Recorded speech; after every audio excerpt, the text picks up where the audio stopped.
and voice from heaven. ಕರ್ತನಲ್ಲಿ ಪ್ರಿಯರೇ, ಇಂದು ನಿಮ್ಮ ಬಳಿಯಲ್ಲಿ ರವಾನಿಸಲಿಕ್ಕಿರುವ ಸಂತೋಷದ ಸಂದೇಶದ ಶಿರೋನಾಮ ಆಕಾಶದೊಳಗಿಂದ ಬೆಳಕು ಮತ್ತು ಧ್ವನಿ ಎಂಬುದಾಗಿ. ఈ రోజు మీతో పంచుకోబోతున్న దేవుని యొక్క వాక్యం సారాంశం ఏమిటంటే, పరలోకము నుండి ఒక వెలుగు అదే విధంగా ఒక శబ్దము వినబడటం మనం చూస్తున్నాం. So for that let us read Acts chapter 9 verses 3 and 4. ಅಪೊಸ್ತಲರ ಕೃತ್ಯಗಳು 9ನೇ ಅಧ್ಯಾಯ 3 ಮತ್ತು 4ನೇ ವಾಕ್ಯವನ್ನು ಓದೋಣ. ఈ వాక్య సారాంశంగా మనం అపోస్తలుల కార్యములు 9వ అధ్యాయము 3-4 వచనంలో మనం చదువుకుందాం. ಅವನು ಪ್ರಯಾಣ ಮಾಡುತ್ತಾ ದಮಸ್ಕದ ಹತ್ತಿರಕ್ಕೆ ಬರಲು ಪಕ್ಕನೆ ಆಕಾಶದೊಳಗಿಂದ ಒಂದು ಬೆಳಕು ಅವನ ಸುತ್ತಲೂ ಮಿಂಚಿತು.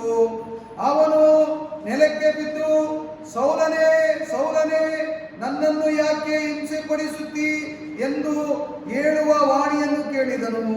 అతడు ప్రయాణం చేయుచు దమస్కు దగ్గరికి వచ్చినప్పుడు అకస్మాత్తుగా ఆకాశం నుండి ఒక వెలుగు అతని చుట్టూ ప్రకాశించెను. అప్పుడు అతడు నేలపడి, సౌలా సౌలా, నీవేలా నన్ను హింసించుచున్నావని తనతో ఒక శబ్దము పలుకుట వినెను. Here we see Saul, who was before becoming Paul, he was the person persecuting the church. ಕರ್ತನಲ್ಲಿ ಪ್ರಿಯರೇ, ಇಲ್ಲಿ ಸೌಲನು ಪೌಲನು ಆಗುವ ಮುನ್ನ ಸಭೆಗಳನ್ನು ಹಿಂಸಿಸುತ್ತಾ ಇದ್ದ ಸೌಲ್ ಎಂಬ ವ್ಯಕ್ತಿಯನ್ನು ಕಾಣುತ್ತೇವೆ. ఇక్కడ మనం చూసినట్లయితే సౌలు పౌలుగా మారక ముందు ఆయన ప్రధాన యాజకులతో కూడి సంఘాల్లో ఎవరైతే దేవుని సువార్త చెప్తున్నారో వారందరినీ హింసించడానికి ఆ పరిస్థితిలో ఉన్నప్పుడు మనం చూస్తున్న ఈ వాక్యం ఇది. Saul was born as a Roman citizen. ಕರ್ತನಲ್ಲಿ ಪ್ರಿಯರೇ, ರೋಮರ ಆ ಪಟ್ಟಣದಲ್ಲಿ ನಾಗರಿಕನಾಗಿ ಹುಟ್ಟಿದ್ದ ಒಂದು ವ್ಯಕ್ತಿ ಸೌಲನು. ఈ సౌలు అనే వ్యక్తి రోమిల వారి వంశంలో పుట్టినవాడు. And his parents were Jewish.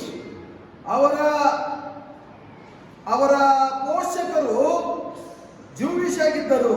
So వారి యొక్క తల్లిదండ్రులు యూదులై ఉన్నారు, ಯಹೂದಿಯರಾಗಿದ್ದರು. And he was born in Tarsus. ಅವರು ಟರ್ಸಿಸ್ ಎಂಬ ಪಟ್ಟಣದಲ್ಲಿ ಜನಿಸಿದರು. ఆయన తర్షీషు అనే ప్రాంతంలో జన్మించినారు. So he had made the plan to go to Damascus. ಅವರು ಒಂದು ಯೋಜನೆಯನ್ನು ಮಾಡಿದರು. ದಮಸ್ಕು ಪಟ್ಟಣಕ್ಕೆ ತೆರಳಿ ಹೋಗೋಣ ಎಂಬುದಾಗಿ ಯೋಜನೆಯನ್ನು ಮಾಡಿದರು. ఆయన ఒక ప్లాన్ చేసుకున్నారు. ఏంటంటే దమస్కు అనే పట్టణానికి వెళ్ళాలి అని ఒక నిర్ణయం తీసుకున్నారు. To persecute the people following Jesus. ಯೇಸುವನ್ನು ಹಿಂಬಾಲಿಸುವವರನ್ನು ಹೇಗಾದರೂ ಹಿಂಸಿಸಬೇಕೆಂಬುದೇ ಇವನ ಒಂದು ಯೋಜನೆ. సో ఎందుకంటే యేసుని ఎవరు వెంబడిస్తారో వారిని హతము చేయడానికి, చంపడానికి తీర్మానం తీసుకుని దమస్కుకు ప్రయాణమైనారు. So the place he selected for persecuting the people was Damascus. ಅವನು ಒಂದು ಸ್ಥಳವನ್ನು ಆರಿಸಿಕೊಂಡನು. ಯೇಸುವನ್ನು ಹಿಂಬಾಲಿಸುವವರನ್ನು ಹೇಗಾದರೂ ಹಿಂಸಿಸಬೇಕೆಂಬ ಸ್ಥಳವನ್ನು ಆರಿಸಿಕೊಂಡನು. ಆ ಸ್ಥಳವೇ ದಮಸ್ಕು ಪಟ್ಟಣ. ఎవరైతే యేసుని వెంబడిస్తున్నారో వారిని హతము చేయడానికి నిర్ణయించుకున్న ఆ ప్రాంతం ఏంటంటే దమస్కు అనే ప్రాంతము. We can see people who are still going and persecuting the people. ಕರ್ತನಲ್ಲಿ ಪ್ರಿಯರೇ, ನಾವು ಇನ್ನೂ ಅನೇಕ ಜನರನ್ನು ನೋಡಬಹುದು, ಹಿಂಸಿಸುವ ಜನರುಗಳನ್ನು ನೋಡಬಹುದು. మనము ఇంకా అనేక మంది జనాలను హింసించే వారిని కూడా మనం చూడగలము. God looks at the people who are going and persecuting the people. ದೇವರು ಮೇಲಿಂದ ಗಮನಿಸುತ್ತಾ ಇದ್ದಾರೆ, ಸ್ವರ್ಗದಿಂದ ಗಮನಿಸುತ್ತಾ ಇದ್ದಾರೆ. ದೇವರ ಜನರನ್ನು ಯಾರೆಲ್ಲ ಹಿಂಸಿಸುತ್ತಾರೆ ಎಂಬುದನ್ನು ದೇವರು ಗಮನದಿಂದ ಇಟ್ಟು ನೋಡುತ್ತಿದ್ದಾರೆ. పరలోకం నుండి దేవుడు ఎవరైతే తన ప్రజలను హింసిస్తున్నారో, ఎవరైతే తన ప్రజలకు బాధ కలిగిస్తున్నారో వారందరినీ జాగ్రత్తగా గమనిస్తూ ఉన్నారు. And it is not the first time Saul is going to persecute the people. He had been doing it. ಇದು ಪ್ರಥಮ ಸಾರಿ ಅಲ್ಲ ಸೌಲನು ಮಾಡುತ್ತಿರುವುದು ಹಿಂಸೆ. ಅನೇಕ ಸಾರಿ ಇವನು ಈ ರೀತಿಯಾದ ಹಿಂಸೆಯನ್ನು ಜನರಿಗೆ ಕೊಟ್ಟಿದ್ದಾನೆ. ఈ సౌలు అనే వ్యక్తి మొదటిసారిగా ఈ విధంగా చేయడం లేదు. అనేక సార్లు ఈ విధంగా దేవుని వెంబడించే వారిని హింసిస్తూ హత్య చేస్తూ ఉన్నాడు. When we read chapter 8, we can find Saul was there witnessing people who were stoning Stephen. ಕರ್ತನಲ್ಲಿ ಪ್ರಿಯರೇ, ಸ್ತೆಫನನನ್ನು ಕಲ್ಲೆಸೆದು ಕೊಳ್ಳುವಾಗ ಸೌಲನು ಸಾಕ್ಷಿಯಾಗಿ ಅಲ್ಲಿ ನಿಂತುಕೊಂಡಿರುವುದನ್ನು ನಾವು 8ನೇ ವಾಕ್ಯದಲ್ಲಿ ಕಾಣಬಹುದು. ప్రియులారా అపొస్తలుల కార్యం 8వ అధ్యాయంలో మనం చూసినట్లయితే స్టెఫెను రాళ్ళతో కొట్టి చంపినప్పుడు అక్కడ ఈ సౌలు గారు సాక్ష్యంగా నిలబడి ఉన్నారు. So he was doing it because of the fear of God whom he believed in. ಕರ್ತನಲ್ಲಿ ಪ್ರಿಯರೇ, ಅವನು ನಂಬಿಕೆ ಇಟ್ಟ ದೇವರ ಮೇಲೆ ಭಯ ಇರುವ ಕಾರಣ ಅವನು ಈ ಕೆಲಸವನ್ನು ಮಾಡುತ್ತಿದ್ದೆ. సౌలు గారు ఎవరైతే ఆయన ఈ సౌలు గారు ఎవరైతే దేవుడిగా ఆరాధిస్తున్నారో ఆయన మీద భయభక్తులు ఉన్నారు కనుక ఆయన ప్రకారం ఆయన చేస్తూ ఉన్నాడు. Saul believed in God. ದೇವರ ಮೇಲೆ ಅವನು ನಂಬಿಕೆಯನ್ನು ಇಟ್ಟನು, ದೇವರ ಮೇಲೆ ಅವನಿಗೆ ಭರವಸೆ ಉಂಟಾಯಿತು. సౌలు దేవుడిని నమ్ముతున్నాడు, But he did not believe in Jesus. ಆದರೆ ಅವನು ಯೇಸುವಿನ ಮೇಲೆ ಅವನಿಗೆ ನಂಬಿಕೆ ಇರಲಿಲ್ಲ. కానీ యేసు మీద ఆయనకి నమ్మకం లేదు. Never think that people who are persecuting the people following Jesus, they do not believe in God. ಕರ್ತನಲ್ಲಿ ಪ್ರಿಯರೇ, ಯೇಸುವಿಗೋಸ್ಕರ ಹಿಂಸೆ ಪಡುವವರು ದೇವರ ಮೇಲೆ ಅವರಿಗೆ ನಂಬಿಕೆ ಇರುವುದಿಲ್ಲ ಕೆಲವರಿಗೆ.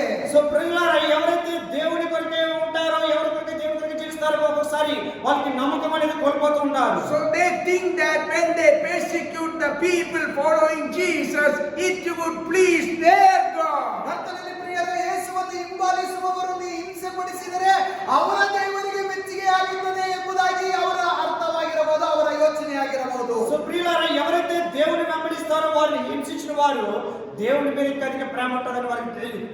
So what all things take place in this world is known to the living God. ಏನೆಲ್ಲ ಘಟನಾವಳಿಗಳು ಭೂಲೋಕದಲ್ಲಿ ನಡೆಯುತ್ತಿದೆಯೋ ಎಲ್ಲ ಘಟನಾವಳಿಗಳು ದೇವರಿಗೆ ಗೊತ್ತುಂಟು. ఈ లోకంలో ఏ ఘటనలు జరుగుతాయో అవన్నీ కూడా దేవునికి తెలుసు. And his assignment that day was to persecute the people who were in Damascus. ಕರ್ತನಲ್ಲಿ ಪ್ರಿಯರೇ, ಅವನ ನಿಯೋಜನೆ ಏನೆಂಬುದಾಗಿ ನೋಡುವುದಾದರೆ, ಸೌಲನ ನಿಯೋಜನೆ ಹೇಗಾದರೂ ದಮಸ್ಕು ಪಟ್ಟಣಕ್ಕೆ ಹೋಗಿ ಅಲ್ಲಿ ಯೇಸುವನ್ನು ಹಿಂಬಾಲಿಸುವವರನ್ನು ಹಿಂಸಿಸಬೇಕೆಂಬುದೇ ಅವನ ನಿಯೋಜನೆ. ఇక్కడ సౌలు గారు ఆలోచిస్తున్నది ఏంటంటే, దమస్కు ప్రాంతానికి వెళ్ళి ఎవరైతే దేవుని వెంబడిస్తారో వారిని ఏ విధంగా సరే హతము చేయాలి, వారిని హింసించాలని ఒక తీర్మానం తీసుకుని బయలుదేరుతున్నారు. Damascus is in Syria. ದಮಸ್ಕು ಪಟ್ಟಣವು ಸಿರಿಯಾ ಎಂಬ ದೇಶದಲ್ಲಿ ಉಂಟು. ఈ దమస్కు అనే పట్టణము సిరియా అనే దేశంలో ఉన్నది. But that day when Saul was going and nearing the city of Damascus, ಆ ದಿವಸ ಸೌಲನು ದಮಸ್ಕು ಪಟ್ಟಣದ ಹತ್ತಿರಕ್ಕೆ ಹೋಗುವಾಗ, ఆ సమయంలో సౌలు గారు దమస్కు అనే ప్రాంతానికి దగ్గరలో వెళ్తూ ఉన్నప్పుడు we read in verse 3, a light from heaven shone around him. ನಾವು 3ನೇ ವಾಕ್ಯದಲ್ಲಿ ನಾವು ಓದಿದ್ದೇವೆ, ಹತ್ತಿರಕ್ಕೆ ಬರಲು ಪಕ್ಕನೆ ಆಕಾಶದೊಳಗಿಂದ ಒಂದು ಬೆಳಕು ಅವನ ಸುತ್ತಲೂ ಮಿಂಚಿತು. 3వ వచనంలో మనం చూస్తున్నాం, అకస్మాత్తుగా ఆకాశం నుండి ఒక వెలుగు అతని చుట్టూ ప్రకాశించింది. And it was not in darkness, it was not dark, it was during the day. ಅಲ್ಲಿ ಕತ್ತಲಿರಲಿಲ್ಲ, ಕತ್ತಲಿನ ಸಮಯವೂ ಅಲ್ಲ, ಅದು ಬೆಳಕಿನ ಸಮಯ, ದಿನದ ಸಮಯವಾಗಿತ್ತು. అక్కడ చీకటి పడే సమయం కాదు, వెలుగు ఉండే సమయం. ఆ సమయంలో ఈ వెలుగు ప్రకాశింపబడింది. But the light shone around Saul was bigger than the light of sun. ಅವನ ಸುತ್ತಲೂ ಮಿಂಚಿರುವ ಆ ಬೆಳಕು ಸೂರ್ಯನಿಗಿಂತ ಹೆಚ್ಚಾಗಿ ಹೊಳೆಯುತ್ತಿತ್ತು. చూడండి, ఇక్కడ ఆ వచ్చిన వెలుగు పగలై ఉన్నది. ఆ పగలు సూర్యుని యొక్క వెలుగు కంటే అధికంగా ఈ వెలుగు ఉన్నది. Jesus said, I am the light of the world. ಯೇಸು ಈ ರೀತಿಯಾಗಿ ಹೇಳಿದ್ದಾರೆ, ನಾನೇ ಈ ಭೂಲೋಕಕ್ಕೆ ಬೆಳಕಾಗಿದ್ದೇನೆ ಎಂಬುದಾಗಿ. యేసు ప్రభువు ఈ విధంగా చెప్పినారు, నేనే ఈ లోకానికి వెలుగై ఉన్నాను అని. And when that light shone around him, he could not sustain it, he fell down. ಕರ್ತನಲ್ಲಿ ಪ್ರಿಯರೇ, ಅವನಿಗೆ ಅವನ ಸುತ್ತಲೂ ಈ ಬೆಳಕನ್ನು ಕಂಡಾಗ ಅವನಿಗೆ ಏನು ಮಾಡಲು ಸಾಧ್ಯ ಆಗಲಿಲ್ಲ.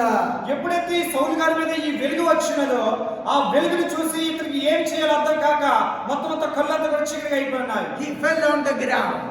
ಅವನು ನೆಲಕ್ಕೆ ಬಿದ್ದನು. ఆయన నేల మీద పడి ఉన్నారు. The people who are powerful, they will never go down. ಕರ್ತನಲ್ಲಿ ಪ್ರಿಯರೇ, ಶಕ್ತಿಶಾಲಿ, ದೇವರಲ್ಲಿ ಶಕ್ತಿಶಾಲಿಯಾಗಿ ಇರುವವರು, ಬಲವಾಗಿ ಇರುವವರು ಅವರು ನೆಲಕ್ಕೆ ಬೀಳುವುದಿಲ್ಲ. ఎవరైతే బలము కలిగి ఉంటారో వారు సాధారణంగా నేలను పడే అవకాశం ఉండదు. And Saul was not an ordinary man, he was powerful and he had the authority from the high priest to go and persecute the people following Jesus. ಕರ್ತನಲ್ಲಿ ಪ್ರಿಯರೇ, ಈ ಸೌಲನು ಸಾಮಾನ್ಯವಾದ ವ್ಯಕ್ತಿ ಅಲ್ಲ. ಅವನು ಮಹಾಶಕ್ತಿಶಾಲಿ ಮಹಾಯಾಜಕನಿಂದ ಅವನು ಅಧಿಕಾರವನ್ನು ಹೊಂದಿಕೊಂಡು ಹಿಂಸೆ ಪಡಿಸುವ ಅಧಿಕಾರವನ್ನು ಹೊಂದಿಕೊಂಡಿದ್ದ. ಯೇಸುವನ್ನು ಹಿಂಬಾಲಿಸುವವರನ್ನು ಹಿಂಸೆ ಪಡಿಸುವ ಅಧಿಕಾರ. ఈ సౌలు అనేవారు సాధారణమైన వ్యక్తి కాదు. ఆయన ప్రధాన యాజకుడై ఉండి సర్వాధికారమును కలిగి ఉండి ఆయన బలవంతుడై ఉండి ఎవరైతే యేసుని వెంబడిస్తున్నారో వారిని హింసించడానికి సర్వాధికారం కలిగిన వ్యక్తి ఈయన. And when we read chapter 9, Acts chapter 9 verses 1 and 2, we can find Jesus, Saul always was breathing threats and murder against the disciples of the Lord. ಕರ್ತನಲ್ಲಿ ಪ್ರಿಯರೇ, Chapter 1.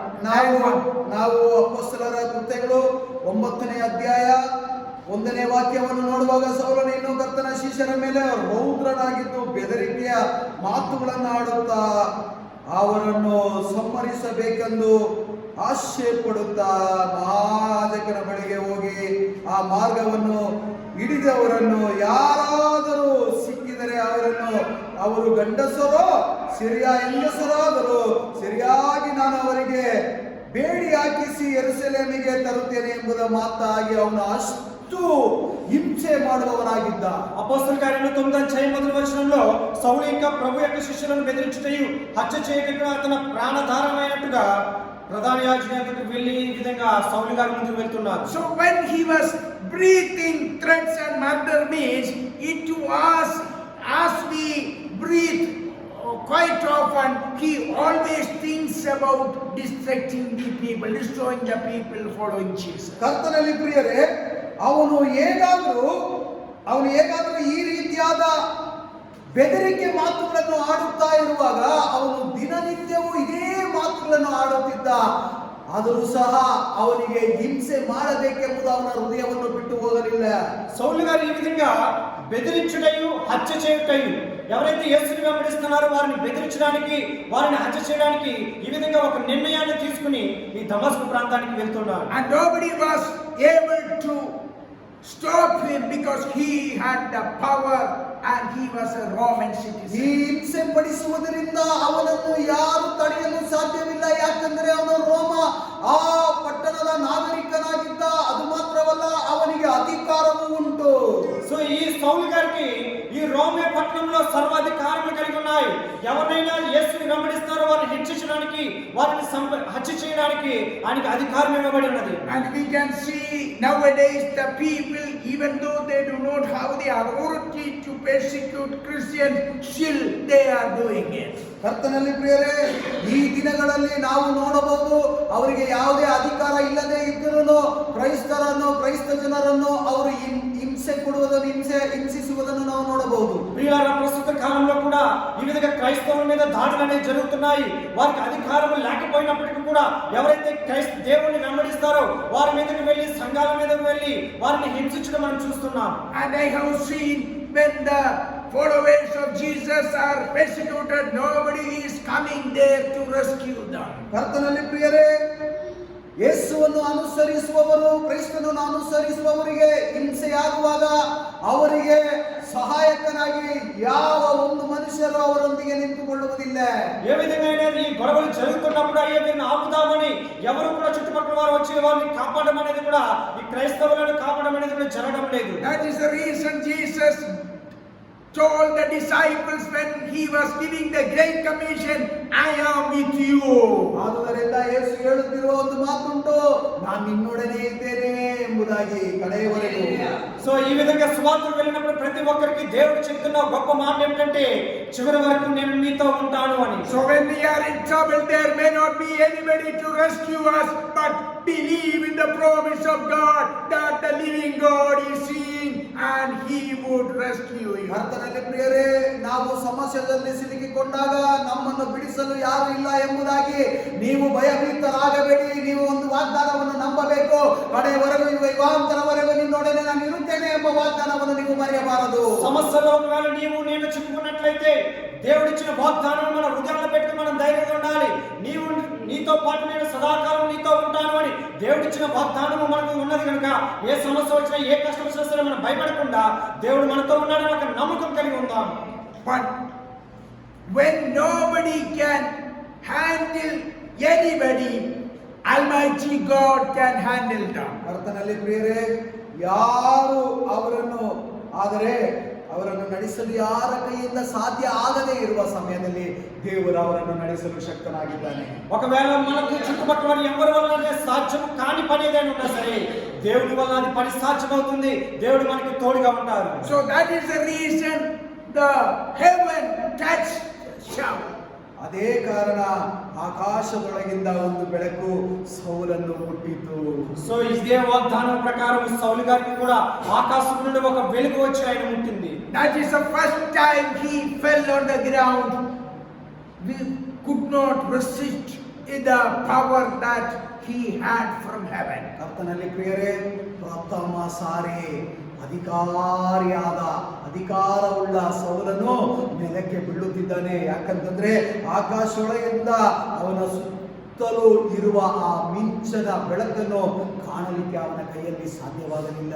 అందుకే మొదటిసారిగా ఈ సౌలు గారికి సర్వాధికారం ఉన్న సౌలు గారు నేల కింద పడుతున్నారు. ఎందుకంటే ఆకాశం నుండి ఒక గొప్ప వెలుగు ఆయన ముట్టింది కనుక.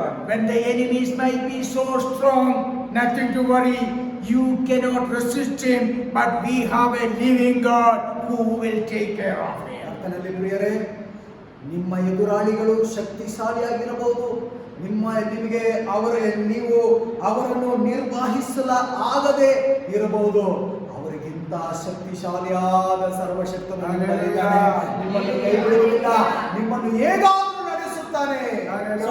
సర్వశక్తి కలిగిన దేవుడు నీతో ఉంటాడు కనుక నీవు ఈ లోకంలో ఏ శ్రమ వచ్చినా ఏ కష్టం వచ్చినా సరే నీవు భయపడవద్దు. ఆయన కృప నీకు తోడుగా ఉండి నిన్ను రక్షిస్తుంది. There he heard the voice from heaven. ಅಲ್ಲಿ ఆకాశదొಳಗಿಂದ ಒಂದು ಧ್ವನಿ ಅವನಿಗೆ ಕೇಳಿಸಿತು. ఎప్పుడైతే వెలుగు వచ్చిందో ఆ వెలుగుతో పాటు ఒక ధ్వని, ఒక శబ్దము కూడా ఆకాశం నుండి వచ్చినది. Even though first time he heard the voice of God, he realized that voice was from heaven. ಕರ್ತನಲ್ಲಿ ಪ್ರಿಯರೇ, ಅವನಿಗೆ ಆಕಾಶದೊಳಗಿಂದ ಅವನಿಗೆ ಒಂದು ಹೇಳುವ ವಾಹಿನಿ ಅವನಿಗೆ ಕೇಳಿತು. ಆಗ ಅವನಿಗೆ ಅರ್ಥ ಆಯಿತು, ಇದು ಯಾರೋ ಆಕಾಶದೊಳಗಿಂದ ನನ್ನೊಡನೆ ಮಾತನಾಡುತ್ತಿದ್ದಾರೆ ಎಂಬುದಾಗಿ. సౌలు గారు మొదటిసారిగా ఈ శబ్దము వింటున్నారు, అది ఆయనకి గ్రహిస్తున్నాడు. ఇది ఎక్కడో ఆకాశం నుండి పరలోకం నుండి వస్తున్న మాట అని. And God called him by his name, Shaul, Shaul. ನೆಲಕ್ಕೆ ಬಿದ್ದಿದ ನಂತರ ಆಕಾಶದೊಳಗಿಂದ ಒಂದು ಶಬ್ದ ಅವನಿಗೆ ಕೇಳುತ್ತಿದೆ, ಸೌಲನೇ ಸೌಲನೇ ಎಂಬುದಾಗಿ. ఎప్పుడైతే సౌలు గారికి శ్రద్ధ వినబడ్డదో దేవుడు ఆకాశం నుండి పిలుస్తున్నాడు, సౌలా సౌలా అని ఆయన పేరు పెట్టి పిలుస్తున్నాడు. Shaul was not an ordinary man, he was an educated man. ಕರ್ತನಲ್ಲಿ ಪ್ರಿಯರೇ, ಸೌಲನು ಸಾಮಾನ್ಯವಾದ ವ್ಯಕ್ತಿ ಅಲ್ಲ. ಅವನು ವಿದ್ಯಾಭ್ಯಾಸವನ್ನು ಹೆಚ್ಚಾಗಿ ಹೊಂದಿರುವ ವ್ಯಕ್ತಿ. ఈ సౌలు సాధారణమైన వ్యక్తి కాదు, విద్యాభ్యాసము బాగా చదువుకున్న వ్యక్తినా.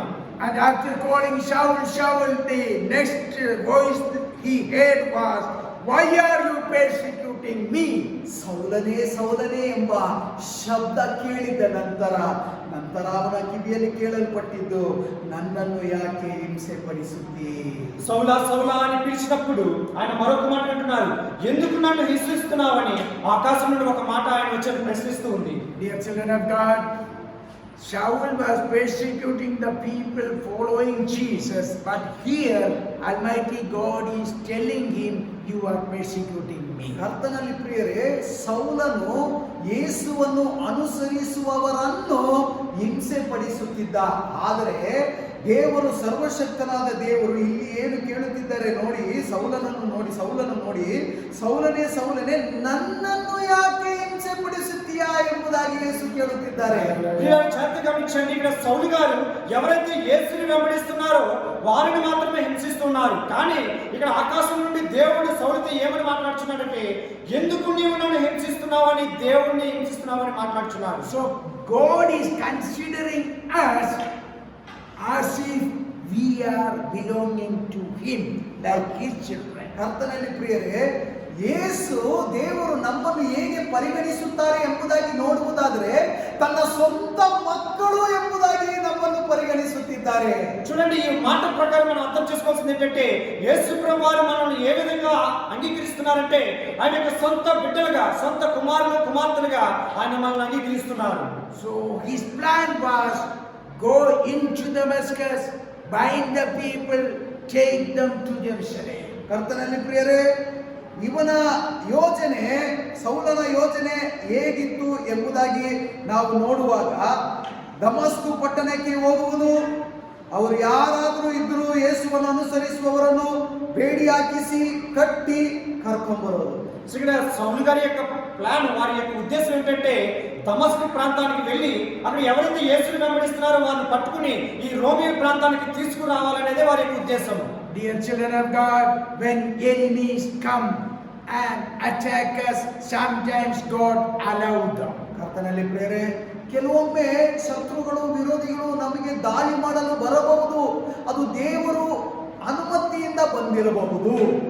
కొన్ని కొన్ని సందర్భాల్లో మనకి అనేక సమస్యలు గాని శత్రువులు గాని విరోధులు గాని మన జీవితంలోకి వస్తారు. అది దేవుని అనుమతి తీసుకునే మన కార్యాలలో మన జరుగుతాయి. Never think that oh God is not looking at me, he does not consider people doing many things against me. ಎಂದಿಗೂ ಚಿಂತೆ ಮಾಡಬೇಡಿ, ದೇವರು ನನ್ನನ್ನು ಕೈ ಬಿಟ್ಟಾರೋ, ಅಯ್ಯೋ ಶತ್ರುಗಳು ವಿರೋಧಿಗಳು ನನಗೆ ಎದುರಾಗಿ ಬರುತ್ತಿದ್ದಾರೆ ದಾಳಿ ಮಾಡಲು, ದೇವರು ಕೈ ಬಿಟ್ಟಾರೋ ಎಂಬುದಾಗಿ ಚಿಂತೆ ಭಾವನೆ ನಿಮಗೆ ಬೇಡ, ಕಲ್ಪನೆಯೂ ಬೇಡ. ದೇವರು ಎಂದಿಗೂ ಕೈ ಬಿಡುವುದಿಲ್ಲ. దయచేసి శ్రద్ధ గమనించండి. నీ జీవితంలో అనేక శత్రువులు కానీ సమస్యలు కానీ ఎదురవుతున్నప్పుడు అయ్యో దేవుడు నన్ను విడిచాడే, నా చేయి పట్టుకోకుండా నన్ను విడిచిపెట్టాడని అనుకోవద్దు. ఆ సమస్యలన్నీ కూడా మేలు కీడు వెనకాల మేలు ఉన్నట్టుగా ఆ సమస్యల వెనకాల దేవునికి ఆశీర్వాదాలు ఇవ్వడానికి ఉన్నాయి. We need to understand from God that what all things happen in our life, it is with the knowledge of God. ಕರ್ತನಲ್ಲಿ ಪ್ರಿಯರೇ, ದೇವರ ಅರಿವಿಲ್ಲದೆ ದೇವರ ಜ್ಞಾನವಿಲ್ಲದೆ ನಮ್ಮ ಜೀವಿತದಲ್ಲಿ ಏನು ನಡೆಯುವುದಿಲ್ಲ. ನಮ್ಮ ಜೀವಿತದಲ್ಲಿ ಏನೇ ನಡೆದರೂ ದೇವರಿಗೆ ಗೊತ್ತುಂಟು ಎಂಬ ಚಿಂತೆಯೋ ಕಲ್ಪನೆಯೋ ನಮಗೆ ಉಂಟಾಗಲಿ. మన జీవితంలో ఏది జరిగినా సరే దేవుని అనుమతి లేకుండా ఏది జరగదు. మనకి ఏ సమస్య అయినా సరే ఫలితమైనా సరే దేవుడి చిత్త ప్రకారం అది మన జీవితంలో జరుగుతుంది. When we get sick, God knows. ಬಲಹೀನತೆ ಕಾಡುತ್ತಿದೆಯಾ, ದೇವರಿಗೆ ಗೊತ್ತುಂಟು. మన జీవితంలో బలహీనత అనేది ఎదురైందా, అది దేవుడికి తెలుసు. We got the testimony from Sujata that Mahesh was sick and he was prayed for, God healed him. ಕರ್ತನಲ್ಲಿ ಪ್ರಿಯರೇ, ಸಹೋದರಿ ಸುಜಾತ ಅವರು ಎದ್ದು ಒಳ್ಳೆ ಸಾಕ್ಷಿಯನ್ನು ಹಂಚಿಕೊಂಡರು. ಅವರ ಮಗನು ಬಲಹೀನತೆಯಿಂದ ಕಾಡುತ್ತಿರುವಾಗ ಪ್ರಾರ್ಥನೆಯ ಮುಖೇನ ದೇವರು ಅವರಿಗೆ ಬಿಡುಗಡೆ ಕೊಟ್ಟಿದೆ ಎಂಬುದಾಗಿ ನಾವು ಕೇಳಿದ್ರಲ್ಲ. సో మన మధ్యలో ఉన్న సహోదరి సుజాత గారు చెప్పిన గొప్ప సాక్ష్యం ఏంటంటే తన కుమారుడు జ్వరంతో ఉన్నప్పుడు ఆమె ప్రార్థన చేసింది. ప్రార్థన చేసినప్పుడు దేవుడు జ్వరాన్ని విడుదలిచ్చారు. And last week Sumati sister was not sick, was sick and today she came well. ಕರ್ತನಲ್ಲಿ ಪ್ರಿಯರೇ, ಕಳೆದ ವಾರ ಸಹೋದರಿ ಸುಮತಿ ಅವರು ಅವರ ಮಗ ವಿಕ್ಕಿ ಅವರು ಬಲಹೀನತೆಯಿಂದ ಕಾಣಲ್ಪಟ್ಟಿದ್ದರು. ಆದರೆ ಈ ವಾರ ಅವರನ್ನು ದೇವರು ಬಲಪಡಿಸಿ ಸಭೆಗೆ ಕರೆದು ತಂದಿದ್ದಾರೆ. అదే విధంగా మన మధ్యలో ఉన్న సహోదరి సుమతి గారి యొక్క కుమారుడు ఆమె కూడా బలహీనపడి ఉన్నారు. గత వారం దేవుడు వారి ఇద్దరిని కూడా బలపరిచి మన మధ్యకి సంతోషంగా ఈ రోజు తీసుకుని వచ్చి ఉన్నారు. So when we go through problems, be aware that we have a God who looks at my problems. ಕರ್ತನಲ್ಲಿ ಪ್ರಿಯರೇ, ನಾವು ಸಮಸ್ಯೆಯ ಮೂಲಕ ಸಮಸ್ಯೆಯಲ್ಲಿ ನಮ್ಮ ಪ್ರಯಾಣ ಬೆಳೆಸುತ್ತಿರುವಾಗ ಎಂದಿಗೂ ಮರೆಯಬೇಡಿ, ಆ ಸಮಸ್ಯೆಯಿಂದ ನಿಮ್ಮನ್ನು ಪಾರು ಮಾಡಿಸಲು ಸರ್ವಶಕ್ತರಾದ ದೇವರು ನಿಮ್ಮ ಬಳಿಯಲ್ಲಿದ್ದಾನೆ ಎಂಬುದಾಗಿ. ఒకవేళ నీకు ఏదైనా సమస్యలో ఉన్నట్లయితే ఆ సమస్యలో నుండి దేవుడు నీకు విడుదల ఇవ్వడానికి దేవుడు నీకు తోడుగా ఉన్నాడనే మాటను నువ్వు ఎప్పుడూ మరవకూడదు. When did Jesus catch Saul? ಕರ್ತನಲ್ಲಿ ಪ್ರಿಯರೇ, ಯಾವಾಗ ಸೌಲನನ್ನು ದೇವರು ಹಿಡಿದರು? ఎప్పుడు సౌలు గారిని దేవుడు పట్టుకున్నారు? When he was approaching, when he was getting near to Damascus. ದಮಸ್ಕು ಪಟ್ಟಣಕ್ಕೆ ಹತ್ತಿರ ಸೇರುವ ಸಮಯದಲ್ಲಿ, దమస్కు పట్టణానికి చాలా దగ్గరగా వెళ్తున్న సమయంలో, So his plan was to start after he entered the city of Damascus. ಅವನ ಯೋಜನೆ ಹೇಗಿತ್ತು ಎಂಬುದಾಗಿ ನೋಡುವುದಾದರೆ, ಈ ಪಟ್ಟಣ ಸೇರುವ ಮುನ್ನ, ಪಟ್ಟಣದಲ್ಲಿ ಪ್ರವೇಶ ಮಾಡುವ ಮುನ್ನ ಅವನು ಈ ರೀತಿಯಾದ ಹಿಂಸೆಯನ್ನು ಪ್ರಾರಂಭಿಸಬೇಕೆಂಬ ಯೋಜನೆಯಲ್ಲಿದ್ದವನು. సో ఎప్పుడైతే సౌలు గారు పట్టణ ప్రాంతానికి వెళ్ళిన వెంటనే ఈ విధంగా ప్రజలను హింసించాలని ఆలోచన చేసుకున్నారో అప్పుడే దేవుడు అతనితో మాట్లాడుచున్నారు. He had a great plan because in Damascus there are many following Jesus, and he would bind all of them and bring them to Jerusalem and put them in prison. ಕರ್ತನಲ್ಲಿ ಪ್ರಿಯರೇ, ದಮಾಸ್ಕದಲ್ಲಿ ಯೇಸುವನ್ನು ಅನುಸರಿಸುವವರು ಅನೇಕರು ಉಂಟು ಎಂಬುದಾಗಿ ಅವನ ಯೋಚನೆ ಅವರಿಗೆ ಗೊತ್ತುಂಟು. ಆದ ಕಾರಣ ಅವರನ್ನು ಬೇಡಿ ಹಾಕಿಸಿ ಹೇಗಾದರೂ ಯೆರೂಸಲೇಮ್ ಪಟ್ಟಣಕ್ಕೆ ಕಟ್ಟಿ ಕರ್ಕೊಂಡು ಬರಬೇಕೆಂಬುದೇ ಅವನ ಯೋಜನೆ. సో ఈ సౌలు గారు ఒక గొప్ప ఆలోచన కలిగి ఉన్నారు. ఎందుకంటే దమస్కు ప్రాంతంలో యేసుని వెంబడించే వారు చాలా మంది ఉన్నారు. వారందరినీ కూడా పట్టుకుని ఈ రోమి ప్రాంతంలో తీసుకురావాలనేది ఇతని ఆలోచన. So never think that people who are doing something against you and thinking something against you, you do not have to worry. God knows all those things. ಕರ್ತನಲ್ಲಿ ಪ್ರಿಯರೇ, ನಿಮಗೆ ವಿರುದ್ಧವಾಗಿ ಯಾರಾದರೂ ಎಷ್ಟೇ ಜನ ಬಂದರು, ಯಾರೇ ಎದ್ರು, ಶತ್ರುಗಳೇ ಎದ್ರು, ನೀವು ಯೋಚನೆ ಮಾಡಬೇಡಿ, ಚಿಂತೆ ಮಾಡಬೇಡಿ. ನಿಮಗಾಗಿ ಹೋರಾಡುವ ದೇವರು ಸರ್ವಶಕ್ತನಾದ ಯೇಸು ಉಂಟು. ನಿಮಗಾಗಿ ದೊಡ್ಡ ಅದ್ಭುತ ಕಾರ್ಯಗಳನ್ನು ಮಾಡುತ್ತಾನೆ. ఈ జీవితంలో సమస్యలతో గాని బాధలతో గాని ఉన్నట్లయితే నీవు ఒంటరిగా ఉన్నావని భయపడవద్దు. దేవుడు నీకు తోడుగా ఉన్నాడు. సమస్యలన్నిటి నుంచి కూడా మనకు విడుదలిస్తారు. God is not stopping our enemies the time we think about. ನಾವು ಯೋಚನೆ ಮಾಡುವ ಸಮಯಗಳಲ್ಲಿ ದೇವರು ಶತ್ರುಗಳನ್ನು ನಿಲ್ಲಿಸುವುದಿಲ್ಲ. మనము ఆలోచించిన సమయంలోనే దేవుడు ఈ శత్రువులను మన మీదకి పంపించకుండా ఆంత బాగున్నాను అనుకున్న సమయంలో దేవుడు ఆ పని చేయడు. When we read Acts chapter 8, we find Stephen was stoned and Saul was there. Jesus did not interfere in it. ಕರ್ತನಲ್ಲಿ ಪ್ರಿಯರೇ, 8ನೇ ಅಧ್ಯಾಯದಲ್ಲಿ ನೋಡುವಾಗ ಸ್ಟೇಫನನ್ನು ಕಲ್ಲೆಸೆದು ಕೊಲ್ಲುವ ಸಮಯದಲ್ಲಿ ಸೌಲನಲ್ಲಿದ್ದರು. ಆ ಸಮಯದಲ್ಲಿ ಯೇಸು ಅವರ ಮಧ್ಯದಲ್ಲಿ ಪ್ರವೇಶನ ಮಾಡಲಿಲ್ಲ. ప్రియులారా, 8వ అధ్యాయంలో మనం చూసినట్లయితే స్తెఫనును రాళ్లతో కొట్టి చంపే సమయంలో యేసు ప్రభువు అక్కడ ఉన్నారు, కానీ వారిని అక్కడ ఆఫ్ చేయడం లేదు. So what do we have to think when God does not answer to our difficult situation? ನಮ್ಮ ಯೋಚನೆ ಹೇಗಿದೆ? ಕಠಿಣವಾದ ಸಮಯಗಳಲ್ಲಿ ದೇವರ ಉತ್ತರ ಬರದೇ ಇರುವ ಸಮಯ ಇದ್ದಾಗ ಹೇಗಿರುತ್ತದೆ? మనం కష్టాల్లో బాధలో ఉన్నప్పుడు దేవుడు మనకి సమాధానం ఇవ్వట్లేదు అన్న సమయంలో మన యొక్క ఆలోచన ఏ విధంగా ఉంటుంది? We have to believe that God looks at it and He will definitely help me at His time. ಆ ಸಮಯದಲ್ಲೂ ಒಂದು ವಿಷಯವನ್ನು ನೆನಪಲ್ಲಿಟ್ಟುಕೊಳ್ಳಿ, ನನ್ನ ದೇವರು ನನ್ನನ್ನು ಕೈ ಬಿಡುವ ದೇವರಲ್ಲ, ನನಗೆ ಸಹಾಯ ಮಾಡಲು ಹೇಗಾದರೂ ಇಳಿದು ಬರುತ್ತಾನೆ ಎಂಬುದಾಗಿ. సమస్యలో ఉన్నప్పుడు మనం అనుకున్న సమయంలో దేవుడు పరిష్కరించకపోతే నువ్వు దేవుడిని విడిచిపెట్టడం అనుకోవద్దు. తగిన సమయంలో ఆయన యొక్క సమయంలోనే ఆయన నీకు సహాయం చేసి నీ సమస్య నుండి ఆయన విడుదలిస్తారు. Because when we are persecuted, when we are caged, God is caged, God is persecuted. ಕರ್ತನಲ್ಲಿ ಪ್ರಿಯರೇ, ನಾವು ಹಿಂಸೆಗೆ ಒಳಗಾದಾಗ, ನಾವು ಶಾಪಕ್ಕೆ ಒಳಗಾದಾಗ ದೇವರು ಹಿಂಸೆಗೆ ಒಳಗಾಗುತ್ತಾರೆ, ದೇವರು ಶಾಪಕ್ಕೆ ಒಳಗಾಗುತ್ತಾರೆ. ಯಾಕಂದ್ರೆ ಆತನ ಮಕ್ಕಳು ನಾವು. మనం ఏదైనా సమస్యలో కానీ బాధలో కానీ రోగాలతో కానీ బాధపడుతున్నప్పుడు దేవుడు కూడా అదే బాధను అనుభవిస్తారు. ఎందుకంటే ఆయన యొక్క బిడ్డలం మనము. When we have the pain, God feels the pain. ನಿಮಗೆ ನೋವು ಉಂಟಾಯ್ತಾ? ದೇವರಿಗೂ ನೋವು ಉಂಟಾಗುತ್ತದೆ. నీకు బాధ కలిగినప్పుడు దేవుడు కూడా అదే బాధను అనుభవిస్తారు. That is why Almighty God telling Saul, Saul, Saul, why are you persecuting me? ಅದೇ ಕಾರಣ ದೇವರಿಗೆ, ದೇವರ ಮಕ್ಕಳಿಗೆ ಹಿಂಸೆ ಉಂಟಾದಾಗ ದೇವರಿಗೂ ಹಿಂಸೆ ಉಂಟಾಗಿದೆ, ಯೇಸುವಿಗೆ ಹಿಂಸೆ ಉಂಟಾಗಿದೆ. ಆ ಹಿಂಸೆಯ ಕಾರಣ ಯೇಸು ಹೇಳುತ್ತಿದ್ದಾರೆ, ಸೌಲನೇ ಸೌಲನೇ, ನನ್ನನ್ನು ಯಾಕೆ ಹಿಂಸೆ ಪಡಿಸುತ್ತಿ? అందుకే ఇక్కడ దేవుడు ఈ విధంగా మాట్లాడుతున్నాడు, సౌలా సౌలా నీవేలా నన్ను హింసించుచున్నావు అని ఈ విధంగా ప్రశ్న వేస్తున్నాడు. And he was blind for 3 days. ಕರ್ತನಲ್ಲಿ ಪ್ರಿಯರೇ, 3 ದಿನಗಳ ಕಾಲ ಅವನಿಗೆ ಕಣ್ಣು ಕಾಣಲಿಲ್ಲ. 3 రోజులు అతని కళ్ళు కమ్ముపోయి అతనికి కళ్ళు కనబడలేదు. What made him blind? ಅವನು ಕಣ್ಣು ಕಾಣದೆ ಇರುವ ಕಾರಣ ಏನು? అతనికి కళ్ళు కనబడకపోవడం గల కారణం ఏమిటి? The light from heaven.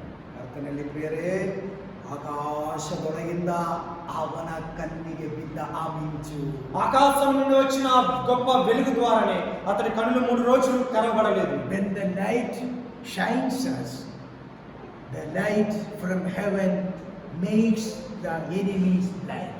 ಕರ್ತನಲ್ಲಿ ಪ್ರಿಯರೇ, ಆಕಾಶದೊಳಗಿಂದ ಆ ಬೆಳಕು ನಮ್ಮ ಕಣ್ಣಿನಲ್ಲಿ ಜ್ಯೋತಿ ಪ್ರಕಾಶಿಸುವಾಗ ಎಲ್ಲ ಎದುರುಗಳ ಕಣ್ಣುಗಳು ಮುಚ್ಚಿ ಹೋಗುತ್ತದೆ. ఆకాశం నుండి ఆ వెలుగు ఎప్పుడైతే మన జీవితాలకు వస్తాదో మన శత్రువుల యొక్క కన్నులు మూయబడతాయి.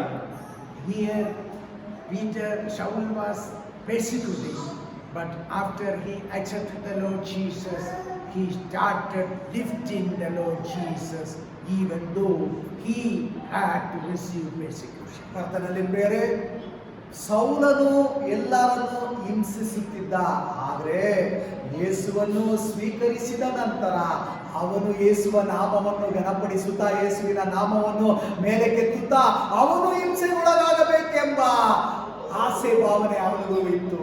సో ఎప్పుడైతే సౌలు గారు ఈ యేసుని వెంబడిస్తున్న ప్రజలను హింసించాలని తీర్మానం తీసుకున్నారో, యేసు ఆ సౌలుతో మాట్లాడినప్పుడు యేసు ప్రభువు నామమును పైకి లేపి ఆయనను ఆరాధిస్తూ ఆయనను గణపరుస్తూ ఉన్నారు. After Jesus, Saul was the person received many persecutions from the people hating the Lord. ಕರ್ತನಲ್ಲಿ ಪ್ರಿಯರೇ, ಯೇಸುವಿನ ನಂತರ ಸೌಲನು ಪೌಲನಾಗಿ ಅನೇಕ ಹಿಂಸೆಗೊಳಗಾಗಿ ಅವನು ಹಿಂಸೆ ಒಳಗಾಗಿ ಎಲ್ಲರೊಡನೆ ಅವನು ದ್ವೇಷವಾಗಿ ಹಿಂಸೆಗೊಳಗಾದನು. ఎప్పుడైతే యేసు ప్రభువు సౌలుతో మాట్లాడారో ఆయన బాప్తిసం పొంది సౌలు పౌలుగా మార్చబడ్డారు. ఎప్పుడైతే పౌలుగా మార్చబడ్డారో లోకంలో అనేక మంది ప్రజల చేత అనేక హింసలు పడ్డారు, అనేక అవమానాలు ఆయన ఎదుర్కొని చివరికి దేవుని నామాన్ని ఆయన గణపరుస్తూ దేవుని వెంబడించారు. Even though he received persecutions, he is telling the followers of the Lord, rejoice in the Lord. ಕರ್ತನಲ್ಲಿ ಪ್ರಿಯರೇ, ಅವನು ಆ ಹಿಂಸೆಯನ್ನು ಸ್ವೀಕರಿಸಿದ ನಂತರವೂ ಅವನು ಹೇಳುತ್ತಿದ್ದಾನೆ, ಕರ್ತನಲ್ಲಿ ಸಂತೋಷವಾಗಿರಲಿ ಎಂಬುದಾಗಿ. ఆయన శ్రమ అనుభవిస్తున్నప్పటికీ కూడా ఆయన చివరిగా చెప్తున్న ఒకే ఒక మాట, దేవునిలో ఆనందించండి, దేవునిలో సంతోషించండి అని దేవుని వెంబడించమని చెప్తున్నారు. So what do we learn from this incident? ಈ ಘಟನೆಯನ್ನು ನೋಡಿದ್ದಾಗ, ಓದಿದ್ದಾಗ, ಕೇಳಿದ ನಂತರ ನಾವು ಕಲಿಯಲಿಕ್ಕಿರುವ ಪಾಠ ಏನು? ఈ వాక్యం విన్న తర్వాత, ఈ కార్యములు జరిగిన తర్వాత మనం అర్థం చేసుకున్నది, మనము గ్రహించవలసినది ఏమిటి సారాంశం? When we go with certain decisions in our mind, God looks at it.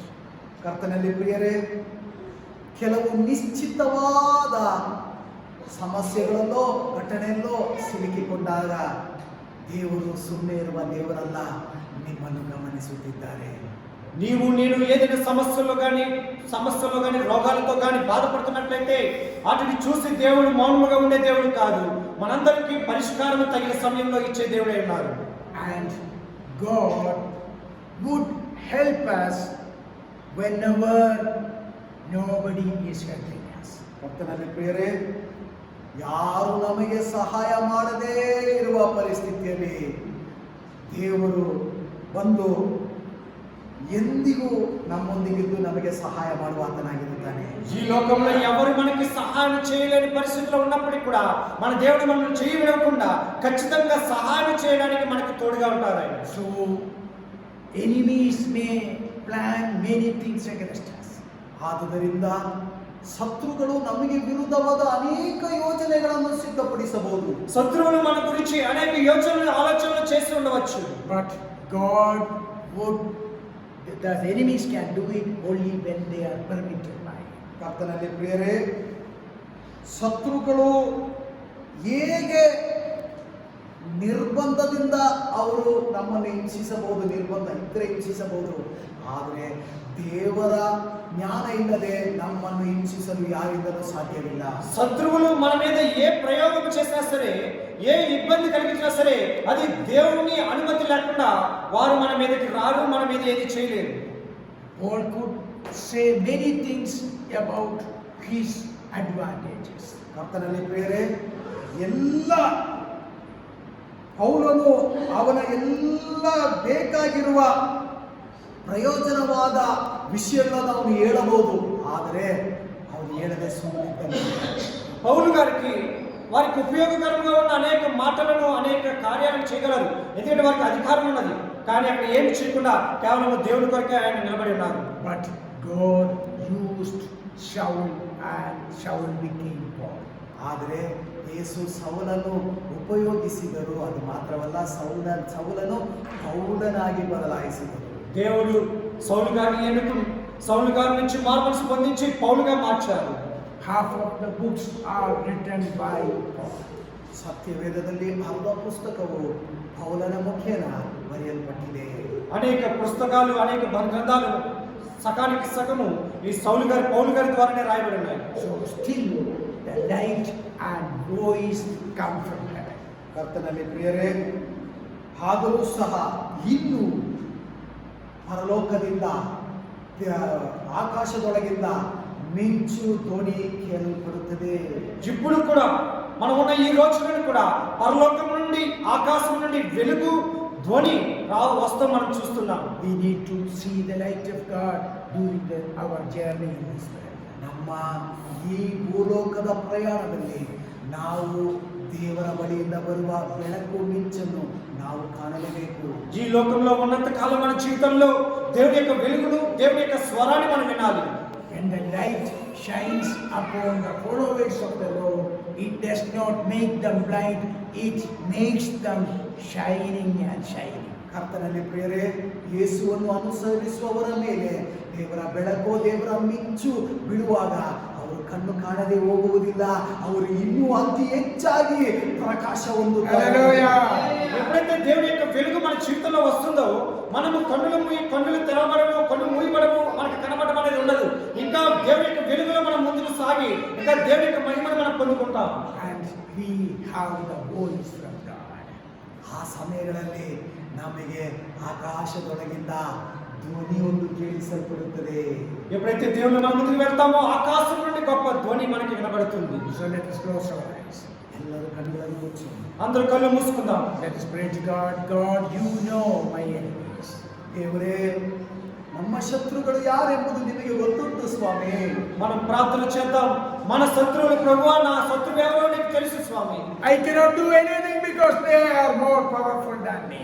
ಅಪ್ಪ, ನಾನು ಅವರಿಗೆ ವಿರುದ್ಧವಾಗಿ ಏನು ಮಾಡಲು ಸಾಧ್ಯವಿಲ್ಲ, ಯಾಕಂತಂದ್ರೆ ಅವರು ನನಗಿಂತ ಹೆಚ್ಚಾದ ಶಕ್ತಿಶಾಲಿಗಳು. తండ్రి, నేను వారికి విరోధంగా వారికి వ్యతిరేకమైన ఏది చేయలేను, ఎందుకంటే వారు నాకన్నా అధిక బలవంతులై ఉన్నారు. And let your light shine upon them. ಅಪ್ಪ, ನಿಮ್ಮ ಬೆಳಕು ಆಕಾಶದೊಳಗಿಂದ ಅವರ ಮೇಲೆ ಮಿಂಚಲಿ ಸ್ವಾಮಿ. ప్రభువా, ఆకాశం నుండి నీ వెలుగు వారి మీద ప్రకాశింపచేయు తండ్రి. Let them be able to understand that they are going on a wrong path. ಅಪ್ಪ, ಅವರು ತಪ್ಪಾದ ಮಾರ್ಗದಲ್ಲಿ ಹೋಗುತ್ತಿದ್ದಾರೆ ಎಂಬ ತಿಳುವಳಿಕೆ ಅವರಿಗೆ ಉಂಟಾಗಲಿ. తండ్రి, వారు తప్పుడు మార్గంలో వెళ్తున్నారని వారు తెలుసుకునే విధంగా నువ్వు వారికి మాట్లాడు తండ్రి. ప్రభువా, There are many of our relatives, our neighbors, they are going without the right destination. ಕರ್ತನಲ್ಲಿ ಪ್ರಿಯರೇ, ಸರಿಯಾದ ಮಾರ್ಗಕ್ಕೆ ಸೇರದೆ ಇರುವವರು ಅನೇಕರು ನಮ್ಮ ಕುಟುಂಬದಲ್ಲಿ ನೆಂಟರು ಅನೇಕರು ಉಂಟು. సరైన మార్గంలో వెళ్లకుండా తప్పుడు మార్గంలో సాతాను మార్గంలో వెళ్ళే చాలా మంది మన బంధువులు మన కుటుంబంలో వారు అలాంటి మంది చాలా మంది ఉన్నారు. And when the light is shone upon them, they will know what are they doing. ಕರ್ತನಲ್ಲಿ ಪ್ರಿಯರೇ, ದೇವರ ಬೆಳಕು ಅವರ ಮೇಲೂ ಮಿಂಚಿದಾಗ ಅವರಿಗೆ ಅರ್ಥ ಆಗುತ್ತದೆ ಯಾವುದು ಸರಿ ಯಾವುದು ತಪ್ಪೆಂಬುದು. ఎప్పుడైతే దేవుని వెలుగు వారి మీద ప్రకాశింపబడుతుందో ఆ సమయంలో వారికి అర్థమవుతుంది వారు చేస్తున్నది సరైనదా లేక తప్పుడుదా అనేది వారికి అర్థమవుతుంది. They did not listen to us, but they would listen to the voice of God. ಕರ್ತನಲ್ಲಿ ಪ್ರಿಯರೇ, ನಾವು ಹೇಳುವ ಮಾತನ್ನು ಅವರು ಕೇಳದೆ ಹೋಗಬಹುದು, ಆದರೆ ಆಕಾಶದೊಳಗಿಂದ ಬರುವ ಧ್ವನಿಯನ್ನು ಅವರು ಕೇಳಲಿ. ప్రభువా, ఒకవేళ నేను చెప్పే మాట వారు వినరేమో, కానీ ఆకాశం నుండి వినబడిన ఒక గొప్ప స్వరము వారు విని వారు మారు మనసు And పొందుతారు. let us pray that God, let me see your light every day in my life. ನಾವು ಹೀಗೆ ಪ್ರಾರ್ಥಿಸೋಣ. ಕರ್ತನಲ್ಲಿ ಪ್ರಿಯರೇ, ದೇವರೇ, ಪ್ರತಿದಿನವೂ ನನ್ನ ಜೀವಿತದಲ್ಲಿ ನಿನ್ನ ಬೆಳಕನ್ನು ಕಾಣಲು ನನಗೆ ಅವಕಾಶ ಮಾಡಿಕೊಡು. మనం ఈ విధంగా ప్రార్థన చేద్దామా? ప్రభువా, ప్రతిరోజు కూడా నీ వెలుగు నా జీవితంలో ప్రకాశింపచేసి నన్ను నడిపించు తండ్రి అని. When we do not know how to walk forward, when the light comes upon us, we know that way rightly. ಅಪ್ಪಾ, ಈ ಕತ್ತಲಿನ ಪ್ರಪಂಚದಲ್ಲಿ ನಡೆಯಲು ನನಗೆ ಮಾರ್ಗ ಗೊತ್ತಾಗುತ್ತಿಲ್ಲ ಎಂಬುದಾಗಿ ನಮ್ಮನ್ನು ಒಪ್ಪಿಸಿಕೊಡುವಾಗ ಆಕಾಶದೊಳಗಿಂದ ಬೆಳಕು ಮಿಂಚಂತೆ ನಿಮ್ಮ ಮುಂದೆ ಬಂದು ನಿಮ್ಮನ್ನು ನಡೆಸುತ್ತದೆ. ప్రభువా, ఈ లోకంలో ఈ చీకటి మార్గంలో నేను ఏ విధంగా ముందుకు వెళ్ళాలో నాకు తెలియదులే తండ్రి. ప్రభువా, నీ వెలుగును నా మీద ప్రకాశింపచేసినట్లయితే నీ వెలుగులో నేను ముందుకు నడుస్తాను ప్రభువా అని ప్రార్థన చేద్దాం. And let me hear your sound voice. ಅಪ್ಪಾ, ನಿನ್ನ ಧ್ವನಿಯನ್ನು, ನಿಮ್ಮ ಶಬ್ದವನ್ನು ಕೇಳಲು ನನಗೆ ಕೃಪೆಯನ್ನು ದಯಪಾಲಿಸು తండ్రి. నీ మాటను, నీ వాక్యము, నీ ధ్వనిని నేను వినడానికి నాకు సహాయం చేయి ప్రభువా అని ప్రార్థన చేద్దాం. Enable us to rejoice always in our all situations. ಕರ್ತನಲ್ಲಿ ಪ್ರಿಯರೇ, ಅಪ್ಪ ನನಗೆ ಸಹಾಯ ಮಾಡು. ಯಾವುದೇ ಪರಿಸ್ಥಿತಿಯಲ್ಲೂ ನನ್ನನ್ನು ನಾನು ಕೆಳಗೆ ಬೀಳದಂತೆ ನನ್ನನ್ನು ಕಾದು ನಡೆಸು.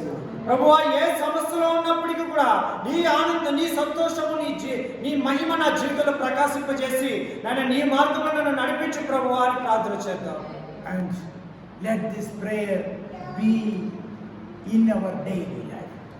ಈ ಪ್ರಾರ್ಥನೆಯು ಪ್ರತಿದಿನ ನಮ್ಮ ಜೀವಿತದಲ್ಲಿ ಈ ಪ್ರಾರ್ಥನೆಯು ಅಭ್ಯಾಸ ಮಾಡಿಕೊಳ್ಳೋಣ. ನಾವು ಇದೇ ರೀತಿಯಾದ ಪ್ರಾರ್ಥನೆಯನ್ನು ಮಾಡೋಣ. సో ప్రతిరోజు కూడా ఈ విధంగా మన జీవితంలో ఈ విధంగా నా వెలుగు దేవా నాకు జీవితంలో ప్రకాశింప చేయమని ప్రార్థన చేద్దాం. Every day we need to see the light of God. ಅಪ್ಪಾ, ಪ್ರತಿದಿನವೂ ನಿನ್ನ ಬೆಳಕನ್ನು ನಾನು ಕಾಣಬೇಕು ಸ್ವಾಮಿ. తండ్రి, ప్రతిరోజు కూడా నీ వెలుగును నేను చూడాలి ప్రభువా అని ప్రార్థన చేద్దాం. Every day we need to hear the sound of God. ಪ್ರತಿದಿನವೂ ನಿನ್ನ ಧ್ವನಿಯನ್ನು ಆಕಾಶದೊಳಗಿಂದ ನಾನು ಕೇಳಲು ನನಗೆ ಕೃಪೆ ದಯಪಾಲಿಸು. ప్రతిరోజు నీ యొక్క మాటను, నీ యొక్క ధ్వనిని నేను వినాలి తండ్రి ప్రభువా అని ప్రార్థన చేద్దాం. And while we all pray according to the way God has given, Manjunath will pray and conclude. ಎಲ್ಲರೂ ಪ್ರಾರ್ಥನೆ ಮಾಡುತ್ತಿರುವ ಸಮಯದಲ್ಲಿ, ದೇವರ ವಾಕ್ಯದ ಮುಖೇನ ನಾವು ಪ್ರಾರ್ಥಿಸುತ್ತಿರುವ ಸಮಯದಲ್ಲಿ ಸಹೋದರ ಮಂಜುನಾಥ್ ಅವರು ಪ್ರಾರ್ಥಿಸಿ ಆರಾಧನೆಯನ್ನು ಮುಕ್ತಾಯಗೊಳಿಸುತ್ತಾರೆ. సో ఈ విధంగా అందరం కూడా ప్రార్థనలో ఉందాం. మన మధ్యలో ఉన్న సహోదరుడు మంజునాథ్ బ్రదర్ వచ్చి ప్రార్థన చేసినప్పుడు మన ప్రార్థనలో ముందుకు వెళ్దాం.